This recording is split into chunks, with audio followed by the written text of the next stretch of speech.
예전에 신문 기사에서 읽었던 한 청년의 이야기가 제 마음에 가슴 깊이 울림이 있었습니다. 어느 추운 겨울날 삶의 무게와 절망 때문에 견디지 못하고 극단적인 선택을 결심한 한 청년이 있었습니다. 이 청년이 이제 시내버스를 탔어요. 어두운 표정으로 저 제일 뒷자리에 앉아서 이제 자기 나름대로 마지막을 준비하는 거죠. 근데 어느덧 이 버스가 이제 종점에 딱 도착을 했어요. 종점에 도착했으니까 손님들이 다 내리지 않습니까? 근데 손님들이 쭉 내리면서 운전기사 아저씨가 손님들에게, 자기를 포함한 모든 손님들에게 얘기하는 겁니다. 손님들, 오늘 하루도 수고하셨습니다. 추운 날씨지만 건강하게 집으로 잘 돌아가시고 내일은 오늘보다 훨씬 좋은 날이 될 겁니다. 힘내세요, 손님들. 그러면서 운전기사 아저씨가 이렇게 딱 멘트를 날려주는 겁니다. 근데 이 기사 아저씨가 이렇게 멘트를 해주고 격려하는 이 말이 매일같이 하는 거예요. 그러니까 종점에 도착하면은 이 기사님은 손님들에게 그냥 일상적으로 하는 얘기가 된 거죠. 손님들 잘 들어가십시오. 오늘 하루도 수고했습니다. 내일은 더 좋은 일이 생길 겁니다. 이게 그냥 일상이에요, 일상. 근데 그만 이 마지막을 준비했던 이 청년이 이 이야기를 듣고 생명의 소리로 자기한테 들린 거예요. 그러면서 그 저녁에 또벅또벅 집을 향해서 걸어가는데 갑자기 그냥 눈물이 쏟아져 내리는 거야. 아무도 나에게 관심도 주지 않고 누구 하나 나를 격려하는 사람이 없고 나에게 따뜻한 말 한마디 해주는 사람이 없었는데 운전기사 아저씨가 자기한테 그런 얘기 했다는 겁니다. 그러면서 자기가 마지막을 준비했는데 그걸 좀 내려놓고 다시 한번 세상의 삶을 살아보면 어때? 라고 하는 그 마음을 가지고 자기의 새로운 꿈을 펼치는 길을 가게 됐다고 하는 이야기를 신문에서 한번 본 적이 있습니다. 그래서 이 청년이 나중에 그런 새로운 길을 잘 발견하고 나름대로 자기의 길을 찾은 이후에 운전기사 아저씨한테 찾아간 거예요. 그래가지고 기사님, 이런 일이 있었습니다. 근데 기사님이 이렇게 격려해주는 그 따뜻한 위로의 말이 나의 인생의 전반을 바꿔놓지 않았어요. 이렇게 얘기하는데 기사는 기억도 못해요. 왜? 그냥 일상적인 삶이에요. 그냥 기사는 그냥 습관적으로 했던 그냥 말이 이런 청년들의 그 마지막을 바꿔놓을 수 있는 그런 놀라운 기적을 만들었다는 것 자체에 대해서 그냥 모르고 있었던 거죠. 여러분, 우리가 삶을 살면서 겪는 수많은 일들이 있습니다. 근데 당시에는 별거 아니었는데 나중에 보니까 큰 의미 있는 일이 되어서 영향력을 끼쳤던 일들이 덜어 있지 않습니까? 그때는 별 볼 일 없는 작은 일이었고 그냥 사람 하나 신경 쓰지 않는 그런 사소한 일이었는데 나중에 보니까 그 일이 큰 일이었구나, 아주 놀라운 일의 밑거름이 됐구나 라고 하는 걸 우리가 종종 느끼지 않습니까? 그러니 여러분, 우리가 작은 만남이나 무심코 던지는 말 한마디나 행동들, 그리고 더 나아가 우리의 일상 속에서 마주치는 수많은 일들을 소홀히 여기면 안 되는 겁니다. 특별히 그리스도인들은 이런 세상 속에서 하나님이 원하시는 믿음의 길은 어떤 길인 거냐, 매일 마주하는 환경과 사람과 한 상황 속에서 최선을 다해서 하나하나의 삶을 소중히 여기고 신실하게 믿음의 일을 하나님 앞에 올려드리며 걸어가는 우리의 삶이 필요한 거예요. 그게 바로 하나님 안에서 믿음을 갖고 신실하고 지혜롭게 살아가는 성도들의 모습이라고 이야기할 수 있는 겁니다. 그래서 여러분, 저와 여러분이 겪고 있는 모든 상황에서 벌어지는 일들이 별 볼 일 없는 일이 없는 거예요. 다 의미가 있고 다 소중하고 귀중한 일이 될 수 있다고 하는 것에 대해서 우리가 꼭 마음에 새겨야 된다라고 하는 거죠. 여러분, 오늘 본문에 사울이 등장하는데 사울의 이름이 뭘로 바뀌죠? 나중에 바울로 바뀌잖아요. 이 바울의 원래 예전의 이름이 사울입니다. 우리가 알고 있는 이 바울은 베드로와 더불어서 쌍벽을 이루는 예수님의 사도예요. 베드로는 유대인들을 중심으로 한 복음 사역을 앞장서서 진행했던 하나님의 거룩한 부르심을 얻고 예수님의 수제자가 된 12명의 제자 가운데 나름대로 으뜸이 되는 제자가 베드로 아닙니까? 베드로도 최선을 다해서 복음 전하다가 나중에는 순교를 당하는 그런 영광스러운 삶을 살잖아요. 바울은 어때요? 바울은 유대인들을 향한 복음 전도는 아니지만 이방인을 향한 하나님의 복음을 증거하는 예수의 십자가의 은혜를 나누는 일에 전심전력을 다하고 쓰임받았던 그런 훌륭한 사람입니다. 근데 이 바울이 원래부터 이런 사람이었습니까? 그렇지 않죠. 회심을 한 거잖아요. 예수님을 극적으로 만나고 그 예수님의 만남을 통해서 회심하고 자기의 삶에 대해서 온전히 바뀌어진 이후에 하나님의 거룩한 능력 가운데 예수의 부르심을 온전히 순종하는 믿음의 길을 걸어가게 됐다고 하는 거예요. 근데 이 스데반 집사님 순교 이후에 이 바울이 그리스도를 향한 핍박이 엄청났습니다. 초대교회에 7명의 집사를 세웠잖아요. 성령과 기도가 충만한 사람들 7명을 택해서 집사를 세웠는데 그 집사님 가운데 스데반이 순교를 당하잖아요. 돌에 맞아 죽는데 그 돌에 맞는 죽음의 현장 가운데 가장 앞장섰던 사람이 누구냐? 바울입니다. 근데 스데반이 죽고 난 다음에 더 이 바울이 예수님 만나기 이전에는 그리스도인을 향한 핍박이 최고조였어요. 자, 사도행전 8장 3절 말씀을 보겠습니다. 사도행전 8장 3절 말씀해 보니까 사울이 교회를 잔멸할세 각 집에 들어가 남녀를 끌어다가 옥에 넘기니라 라고 되어 있어요.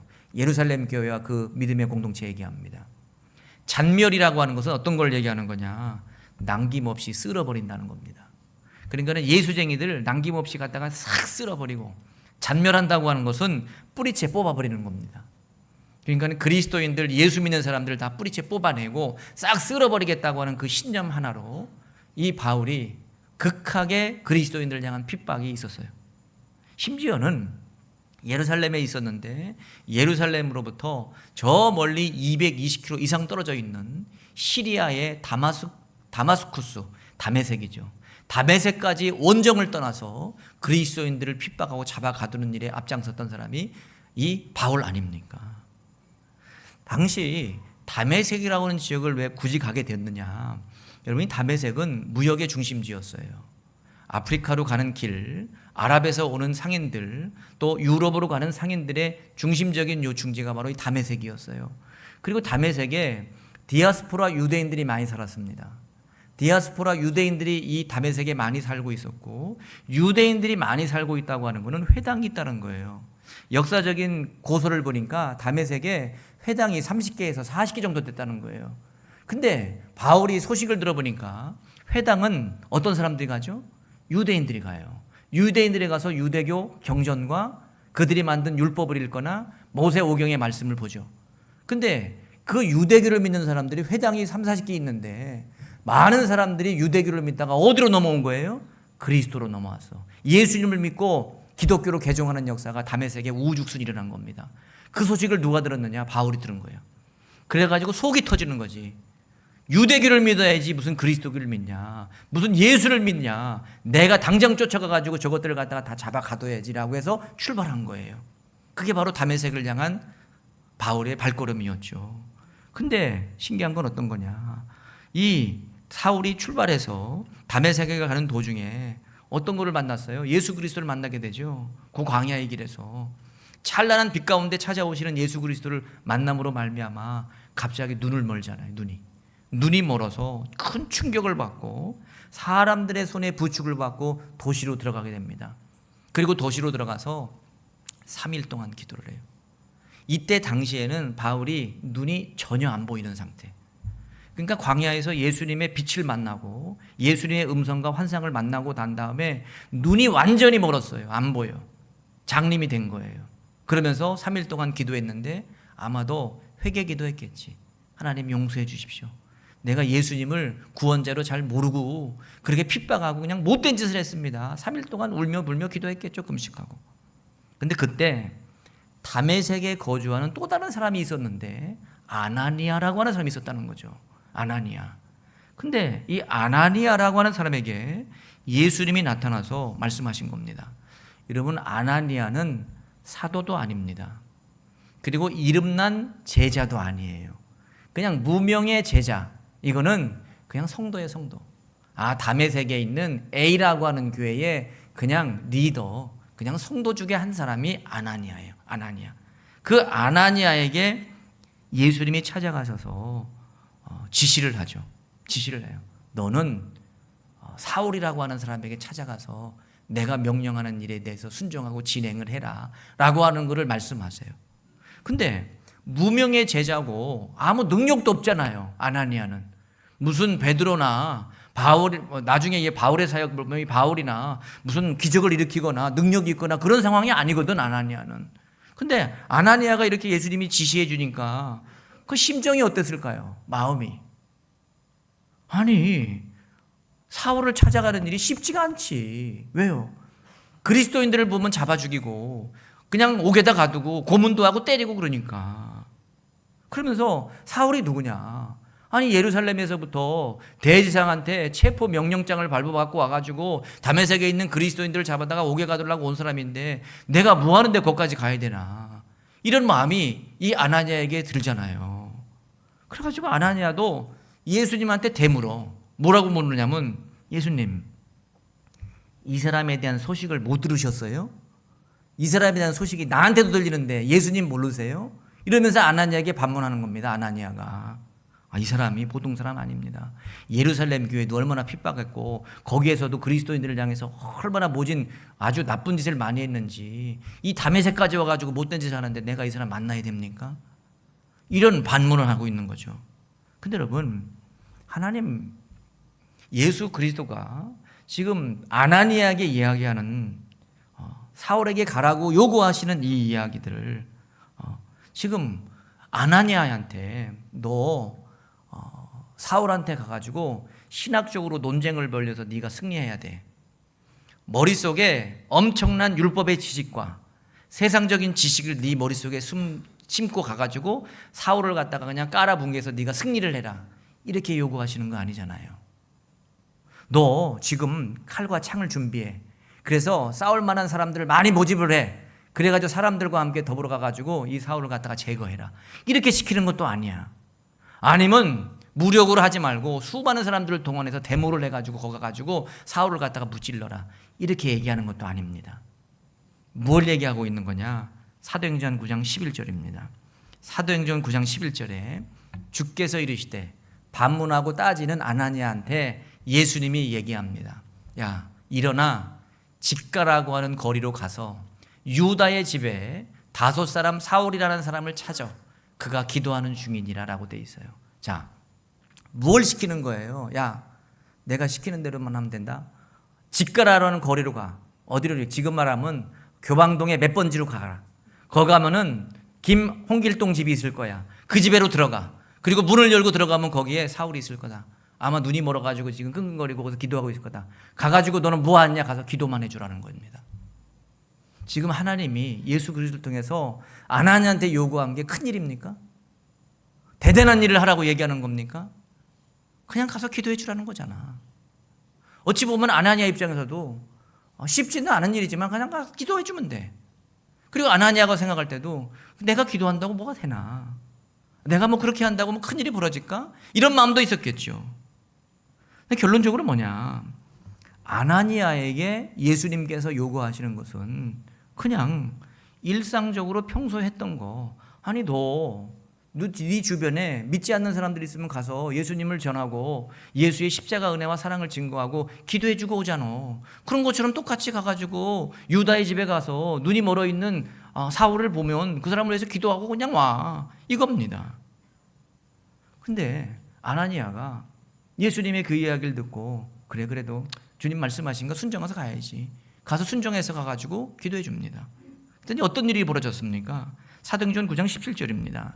자, 17절과 18절 말씀 우리 같이 읽어보겠습니다. 시작. 아나니아가 떠나 그 집에 들어가서 그에게 안수하여 이르되 너로 다시 보게 하시고 성령으로 충만하게 하신다 하니 즉시 사울의 눈에서 비늘 같은 것이 벗겨져 다시 보게 된지라 라고 되어 있어요. 아나니아는 가서 기도한 것뿐입니다. 아나니아는 기도했더니 사울의 눈을 가리고 있었던 것이 벗겨지면서 비늘이 떨어졌대. 막 비늘 같은 게 눈을 가렸는지 비늘 같은 것이 눈에서 벗겨지면서 눈이 밝아져서 보이기 시작한 겁니다. 육체적인 치유의 역사가 일어난 겁니다. 치유의 역사가. 근데 육체적인 치유의 역사뿐만이 아니라 이 사울의 영안이 열렸어. 마음에 하나님께서 주시는 거룩한 비전과 꿈을 통해서 세상을 바라볼 수 있는 영안이 열리고 성령이 충만해지는 능력의 역사가 벌어지게 된 겁니다. 지금 아나니아가 가서 한 일이 뭐예요? 기도한 것뿐이야. 그냥 일상적으로 그냥 믿지 않는 사람 믿으라고 해서 기도해 주는 것처럼 가가지고 대단한 무슨 약재를 가가지고 먹이고 뭐 큰 집회를 하고 막 뜨겁게 기도하고 막 방언을 하고 막 해갖고 이렇게 기도한 게 아니고 그냥 가서 기도해 준 것뿐이라고. 근데 이렇게 성령의 역사가 일어나고 능력의 역사가 열매를 맺어지게 됐다는 겁니다. 여러분, 우리는 뭔가 크고 거창한 것을 해야 역사가 일어날 거라고 생각해요. 그래서 대부분 큰 일을 찾고 의미 있는 일을 찾고 뭔가 비중 있는 일을 찾죠. 근데 신앙은 그렇지 않아요. 신앙은 크고 작건 간에 신실한 믿음의 삶을 가지고 하나님의 거룩한 일을 감당하고자 하는 믿음의 마음으로 작지만 다른 사람이 볼 때는 작아 보이지만 그래도 순종하며 그냥 믿음으로 올려드릴 때 역사가 나타나는 거예요. 역사가. 사무엘상 30장에 보면은 이와 비슷한 사건이 나오는데 다윗이 사울의 핍박을 엄청나게 받죠. 이스라엘의 초대 왕이었던 사울 왕의 핍박을 받고 여기저기 엄청 도망다니지 않습니까? 도망다니다가 한 번은 블레셋으로 도망을 가요. 블레셋으로 도망을 갔는데 블레셋에 이제 도망을 가지고 이제 거의 그쪽에 귀화한 거예요. 다윗과 그의 부하들이 한 600명이 있었는데 귀화를 한 거예요. 그랬더니 한 지역을 주었어. 블레셋 왕 아기스가. 그게 어디냐면 시글락이라고 하는 곳이야. 저 이스라엘의 남쪽에 시글락이라고 하는 도시를 갖다가 준 거예요. 거기서 니네들 먹고 살아라고. 그래가지고 이 다윗과 그의 부하 600명과 그의 식솔들이 거기 시글락에서 살았어요. 아주 행복하게 잘 지냈지. 그러다가 그만 블레셋하고 이스라엘하고 전쟁이 벌어진 겁니다. 전쟁이 벌어져서 블레셋의 왕이었던 아기스가 이스라엘하고 전쟁을 해야 되니까 다윗하고 600명의 군사 데리고 전쟁터로 나오라는 겁니다. 그래서 시글락에서 출발해가지고 이스라엘 평야라고 하는 곳에 가서 이제 전쟁하기 위해서 딱 대기하고 있는 거죠. 자칫 잘못하면은 같은 종족끼리 싸움을 하게 된 거죠. 다윗 600명의 군사가 이스라엘 사람들인데 이스라엘하고 전쟁하면 거기 가서 또 전쟁하게 되는 그런 상황이 벌어지게 된 거죠. 근데 하나님께서 기적같이 그것을 막아주시고 아기스 왕이 너는 그냥 시글락으로 돌아가. 전쟁은 그냥 우리 블레셋 사람들끼리 할게. 이렇게 결정을 하고 이제 돌아가게 되는 겁니다. 어찌됐건 이제 은혜 가운데 시글락으로 돌아오는데 어때요? 가족의 품으로 돌아오면은 기분 좋지 않습니까? 하루속히 우리 가족들 만나고 부인도 만나고 우리 식구들과 즐거운 식사도 하고 우리 식구들과 함께 만나서 춤도 추고 즐거운 시간 가지면 좋겠다 하면서 이 시글락으로 이 다윗과 600명의 군사들이 오기 시작하는데 거의 시글락에 도착했는데 이 시글락이라고 이 동네가 쑥대밭이 됐어. 다 집집마다 불이 나고 연기가 막 피어오르고 그리고 사람 새끼 하나가 없어. 다 아내와 식구들과 자식들이 다 한 명도 없는 겁니다. 봤더니 아말렉이 쳐들어왔어. 아말렉이 쳐들어와가지고 사람들을 다 포로로 끌어가고 있던 재산도 다 빼앗아가 버린 겁니다. 그 상황을 보고 다윗과 600명의 군사들이 같이 왔는데 600명의 군사들이 울 힘이 없을 정도로 울고짖고 난리가 났어. 그리고 땅에 떨어져 있는 돌을 들어가지고 우리를 이끌었던 지도자였던 다윗을 향해서 던지려고 그래. 그런 사건이 벌어집니다. 이게 다윗에게는 일대의 위기였잖아요. 위기. 어찌됐건 사람들을 진정시키고 가족들을 찾아야 될 거 아닙니까? 우리의 아내와 우리의 부모와 우리의 자식들을 찾아야 될 거 아니에요. 그래서 절박한 마음으로 아말렉이 있는 곳이 어딘지 모르지만 그들의 본거지를 향해서 출발해요. 600명의 군사들과 함께 다윗이. 근데 막 출발을 해가지고 이 아말렉을 잡기 위해서 막 가는데 들판에 어떤 한 사람이 쓰러져서 죽어가고 있는 거예요. 그러니까 애굽 소년이야. 애굽의 소년인데 하나가 쓰러져가지고 거기서 죽어가고 있는 거예요. 어떤 아이가. 그러면 지금 다윗과 그 일행의 입장에서는 1분 1초가 지금 아쉽잖아. 어떻게든지 빨리 가가지고 내 아내를 찾고 부모를 찾고 가족들을 찾고 내 재산을 찾아와야 되는데 그럼 만약에 거의 죽어가니까 그냥 냅둬. 우리는 우리 가족 찾으러 가자. 갈 수 있어요 없어요? 있지. 내 새끼가 지금 잡혀갖고 죽어가고 있는데 거기 가서 빨리 찾아야 되지. 근데 다윗이 어떻게 하느냐. 야, 우리가 갖고 있는 떡하고 물이 있지? 얘 좀 갖다 줘. 말린 포도주하고 건포도가 있는데 얘 좀 줘라. 그 줬더니 얘가 그거 먹고 기력을 찾은 겁니다. 기도를 찾은 거예요. 다윗이 예를 극진하게 섬겨서 무슨 잔치를 벌이고 큰 환영회를 열고 위로의 잔치를 열고 그게 아니에요. 그냥 먹던 거 그냥 물 한 모금 줘. 그리고 그냥 우리가 갖고 있는 떡이나 그냥 몇 개 나눠줘라. 그랬더니 얘가 그걸 먹고 기적을 찾은 겁니다. 그래갖고 이 소년이 버림을 받았거든. 아말렉의 주인들이 자기가 병들었다고 버리고 그냥 가버린 겁니다. 근데 다윗이 이렇게 도와준 거예요. 근데 그것에 감동이 돼가지고 다윗한테 얘기해. 제가요 아말렉이 어디 숨어 있는지 알아요. 저를 찾아오면 됩니다. 저를 따라오세요. 그래가지고 이 소년이 이 다윗과 그 일행들을 갖다가 아말렉이 있는 곳에 본거지를 인도한 겁니다. 만약에 이 소년이 길 안내 안 했더라면 가족들도 죽고 재산 다 날릴 뻔한 거예요. 왜 이런 얘기를 드리느냐? 사실 그냥 무심코 그냥 지나쳐도 됩니다. 근데 다윗이 그 아이를 보고 그냥 그래도 불쌍하니까 물 한 모금 주고 떡 하나 그냥 준 겁니다. 어찌 보면 소중하다고 얘기할 수 있는데 그냥 행동의 크기로 보면은 별거 아니잖아요. 별거 아니잖아요. 그냥 물 한 모금 주고 떡 하나 준 건데. 근데 아나니아가 그냥 가서 기도해 줬더니 나서서 성령의 은혜가 충만하고 바울의 놀라운 은혜가 믿음 안에서 풍성하게 열매를 맺어지는 역사가 일어났던 것처럼 똑같은 거예요. 다윗도. 여러분, 이 아나니아와 다윗의 행동이 작은 일이라고 이야기하니까 일의 가치가 없다고 이야기하는 거 아닙니다. 겉으로 볼 때는 행동의 규모로 봤을 때는 그냥 그렇게 중요하게 보이지 않는다는 거죠. 그러나 그 가치를 봤을 때, 그 사상 사람들이 보는 가치를 봤을 때는 별 볼 일 없어 보이지만 그 일을 통해서 하나님이 역사하셨다는 겁니다. 한 사람이 손을 얹어서 기도할 때, 한 사람이 그냥 떡과 물을 주었을 때 하나님이 그 작은 순종과 작은 긍휼함을 통해서 역사하시고 은혜를 허락하셨다는 겁니다. 우리는 늘 이렇게 생각합니다. 말씀드린 것처럼 하나님이 요구하시는 것은 무슨 거창한 신앙적인 결단이나 큰 화려한 무대에서 뭔가 큰 기적을 일으키고 뭐 영광 돌리고 하는 그런 것을 하나님은 원하시는 게 아니에요. 오늘도 저와 여러분에게 맡겨진 일상의 삶, 매일마다 반복되는 그냥 습관적인 삶이라도 그 현장 속에서 맡겨진 일에 대해서 최선을 다하고 충성을 다하고 하나님의 마음으로 모든 일을 진행해 나갈 때 하나님이 그 안에 역사하시는 겁니다. 우리가 하는 일에 대해서 하찮게 생각하면 안 됩니다.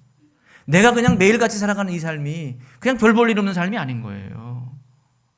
주님의 마음으로 내딛는 나의 작은 순종과 한 영혼 한 영혼을 긍휼히 여기는 그냥 거창한 것은 아닐지라도 작은 손길 하나가 하나님의 역사를 일으키는 밑거름이 된다고 하는 겁니다.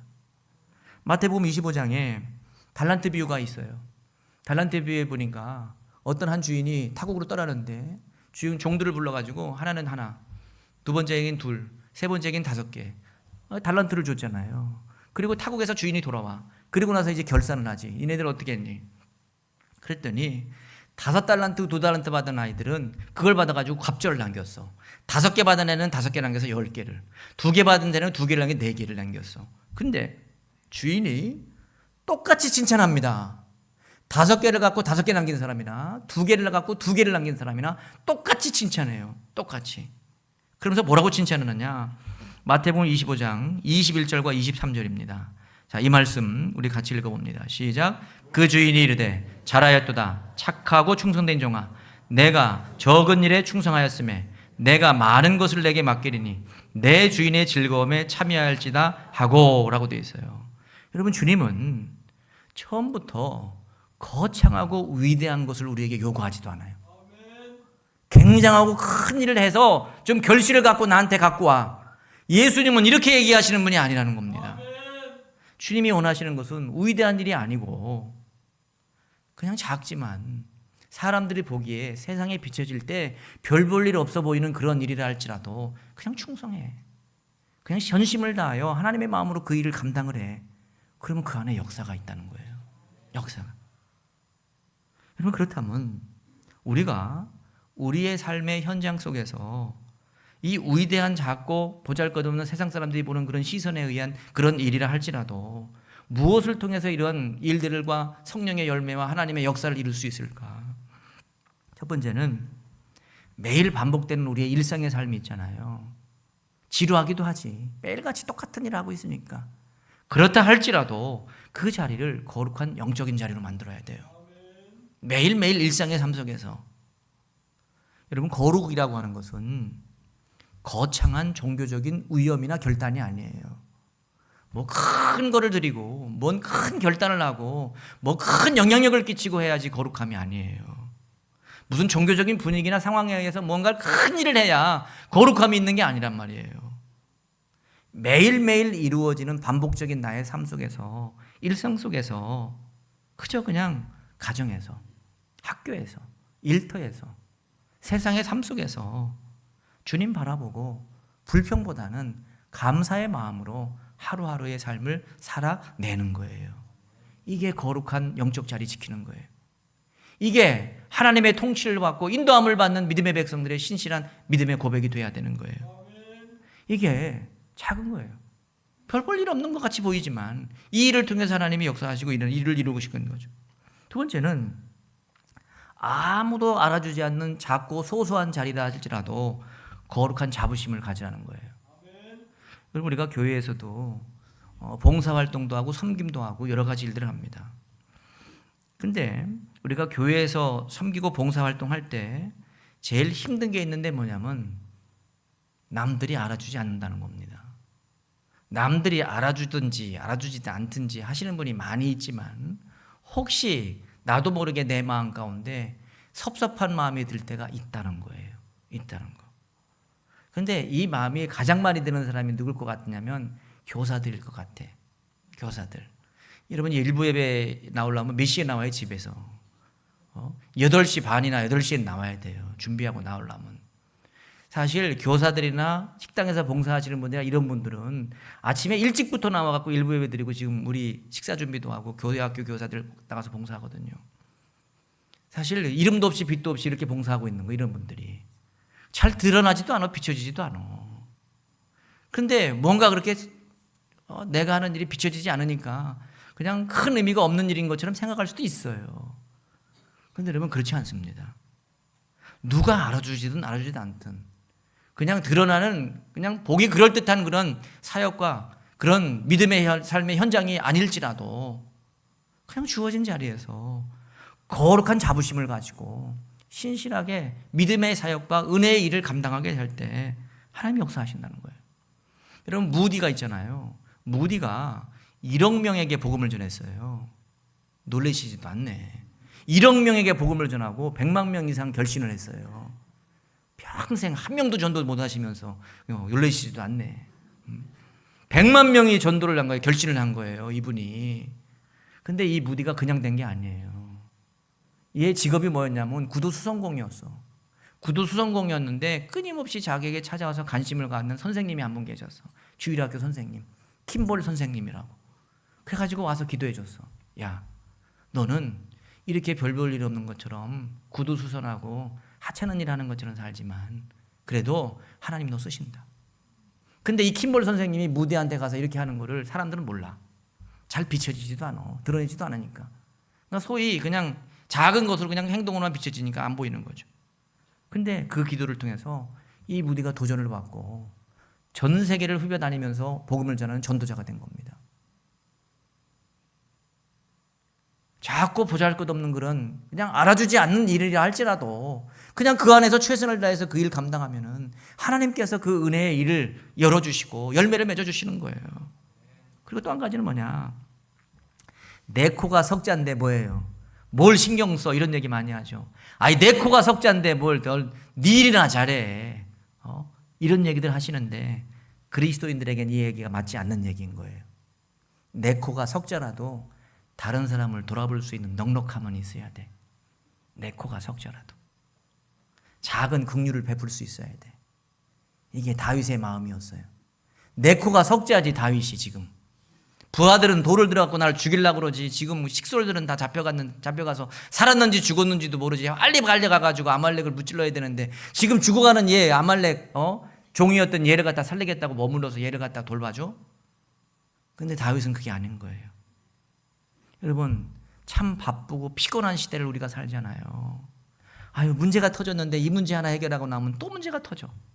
아유, 이거 해결하고 났더니 이 일이 또 생겨. 이런 일들이 얼마나 많이 있습니까?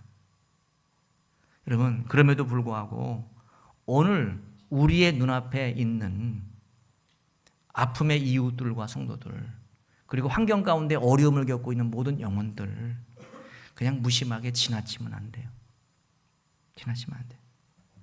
따뜻한 격려의 말이라도, 따뜻한 위로의 말이라도, 위로의 시선이라도 돌려줄 수 있는 거예요. 아이고, 문제 한 통 보낸다고 뭐 그런 일이 있어?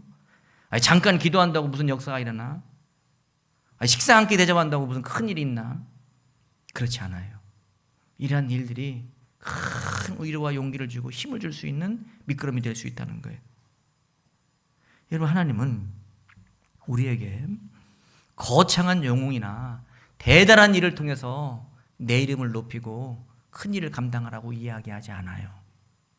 그렇게 생각하니까 우리가 부담스러워요.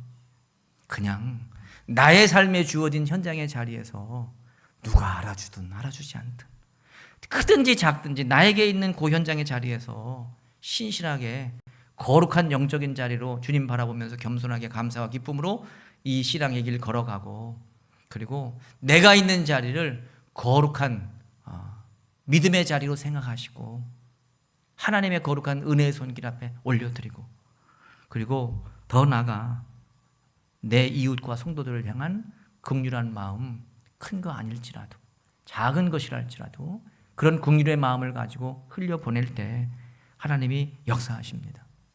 저와 여러분은 하나님이 부르셨어요. 부르실 때 큰 일을 감당하고 엄청난 일을 감당하기 위해서 부르셨다고 하는 그런 측면도 있지만 그렇지 않을 수도 있잖아요. 하나님의 입장에서는 크든지 작든지 다 똑같아. 그런데 우리가 그걸 가지고 너무 경중을 따지는 거예요. 오늘도 크든지 작든지 어떤 일이든지 나에게 맡겨진 일과 상황과 형편이라면 신실하게 순종하고 충성하고 예수 그리스도의 은혜 안에 거여서 믿음의 길 걸어가 영적 회복과 치유의 역사 이루시고 잘했다 칭찬 얻을 수 있는 충성된 종으로 하나님 앞에 세움받을 수 있는 저와 여러분의 삶이 되기를 주님의 이름으로 축복합니다.